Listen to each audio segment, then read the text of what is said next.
lakini kwa sababu ya muda mimi naomba nimalizie kwa nasaha amma kwa sote kwa ujumla. Ndugu zangu waislamu, tuko katika kipindi ambacho tunaelekea uchaguzi. Si punde insha Allah taala tutaingia katika uchaguzi, lakini tayari pameshaanza kupatikana qila wa qala, maneno ya hapa na pale kwamba huenda pakatokea maandamano. Sasa sisi waislamu hatutakiwi kabisa kushiriki katika mambo hayo. Sisi waislamu hatutakiwi kabisa kushiriki katika mambo hayo, kushiriki katika maandamano, kwa sababu katika kushiriki kwenye hayo kuna kuikufuru neema ya Allah subhanahu wa ta'ala, neema ya amani.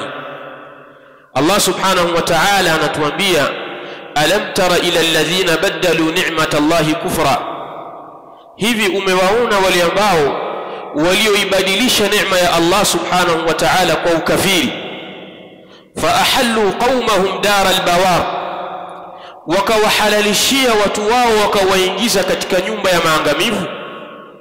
Hivi umewaona watu hao wameibadilisha neema ya Allah subhanahu wa ta'ala, wakaifanya ile neema kuwa kufuru, wakaingia katika maandamano, wakawasababishia watu wengine wakaingia katika nyumba ya maangamivu. Sasa Allah anatukumbusha mimi na wewe tusije tukajiingiza katika haya maandamano. Kitendo cha sisi kujiingiza katika haya maandamano ni kuikufuru neema ya Allah subhanahu wa ta'ala, ni'matul amn, neema ya amani.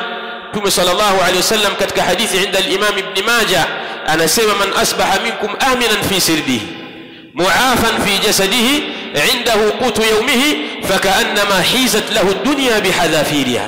Mtume anasema, yule atakayeingia asubuhi miongoni mwenu aminan fi sirbihi, ni mwenye amani katika familia yake. Tumetuelekeza kuwa amani inaanzia katika ngazi ya familia, bali jambo la kulinda amani na kuihifadhi amani min daruriyatil khams, ni katika mambo ya dharura matano ambayo Uislamu umeweka sharia kwa ajili ya kuyahifadhi mambo hayo. Hifdhud dini, kuihifadhi dini, wa hifdhun nafs, na kuihifadhi nafsi. Nafsi isipate maangamivu, nafsi isipate maharibiko. Kwa hivyo Mtume anatuambia, man asbaha minkum aminan fi sirbihi, yoyote atakayeingia asubuhi miongoni mwenu hali ya kuwa ni mwenye amani katika familia yake, ameanzisha amani katika ngazi ya familia yake, kisha ngazi ya kata, kisha ngazi ya wilaya, kisha ngazi ya mkoa, mpaka ngazi ya taifa. Mtu awe na amani. Muafan fi jasadi, ana afya katika mwili wake, mwili wake una afya tamamu, hana maradhi, hana magonjwa. Indahu qutu yaumihi, ana yeye chakula cha siku yake hiyo, wachilia kesho na kesho kutwa, na watu wamehifadhi kwenye mafriji yao vyakula vya mwezi mzima, yeye ana chakula cha siku moja tu. Mtume anasema, fakaannama hizat lahu dunya bihadhafiriha, ni kana kwamba mtu huyo amekusanyiwa dunia na vile vilivyomo ndani yake. Ni'matul amn, neema ya amani. Tusiipoteze neema hii ndugu zangu waislamu kwa kushiriki kwenye maandamano, kwa kushiriki shughuli ambazo zitapelekea vurugu katika nchi yetu, vurugu katika jamii yetu, vurugu katika maeneo yetu. Hatutopata nafasi tena ya kukusanyika kama hivi na kupeana nasaha. Hizi nasaha tumekusanyika hapa tunapeana bil amni, kwa amani, kwa sababu ya uwepo wa amani kwenye nchi yetu hii. Leo kama kusingelikuwa na amani, tusingeweza kupata fursa hii ya kukumbushana mawili matatu katika dini yetu.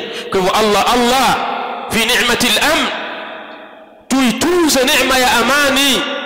Neema hii ni neema adhima, ni neema kutoka kwa Allah subhanahu wa ta'ala. Sisi waislamu tuna uwajibu wa kuihifadhi neema hii kwa kumshukuru Allah subhanahu wa ta'ala na kujiweka mbali na vile vyote ambavyo vitapelekea uvunjifu wa amani katika nchi yetu hii. Kwa hivyo hizi ni nasaha zangu za mwisho, nimependa kuwafikishia ndugu zangu, na nasaha hizi muwafikishie wengine pia, ili jamii yetu yote iwe ni jamii ya amani, tuishi kwa amani, tukae kwa amani, tuendelee kumwabudu Allah subhanahu wa ta'ala. Na muomba Allah subhanahu wa ta'ala atujalie kila la kheri kwa yale ambayo tumeyatanguliza kwenu nyinyi. Muomba Allah subhanahu wa ta'ala tusamehe madhambi yetu, na tunamuomba Allah subhanahu wa ta'ala ambariki bwana harusi wetu.